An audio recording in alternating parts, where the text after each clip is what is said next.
ఈ రీతిగా నేను ఈ దేవుడు కూడా నీ కోసం ఎదురు చూస్తున్నాడు.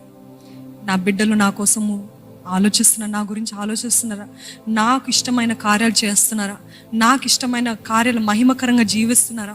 సజీవ యాగంగా అసలు నన్ను తలంచి ఇది దేవుని కోసం. అందుకనే భయముతో వణుకుతో మీ రక్షణ జీవితాన్ని కొనసాగించండి. ఆయన వాక్యం ఉంటుంది కదా, అంటే ప్రతి నిమిషం ఇది దేవుడికి ఇష్టమా, ఇది దేవుడికి నచ్చుతుందా, ఇది దేవుడు చేయమంటున్నాడా అని ఆలోచించి చేయాలంట.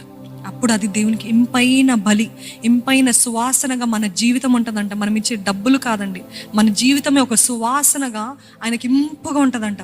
ఈ నిమిషం కూడా నిజంగా అట్లా ఆలోచిస్తే, ఇలాగ ఇది చేస్తే దేవుడు మెచ్చుతాడా అని ఆలోచిస్తే ఎంతగా మన జీవితాలు మారుతాయి కదా, ఎంతగా మనం ఆలోచించే విధానం మారుతుంది కదా. అంటే పైనుండి ఎవరో నన్ను చూస్తున్నారు, గుర్తిస్తున్నారు, గ్రహిస్తున్నారు, నేను చేసేది జాగ్రత్తగా ఉండాలి అని మనకు ఆ గుర్తింపు ఉంటే ఎంత పరిశుద్ధంగా ఉంటాము, ఎంత కాపాడుకుంటాము, ఎంతగా అన్నీ కూడా తూచి మాట్లాడతాము. విచ్చలవిడి జీవితం ఉండదు.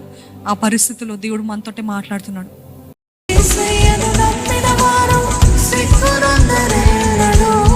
నీవు నీ ఇంటి వారు దీవించబడెదరు.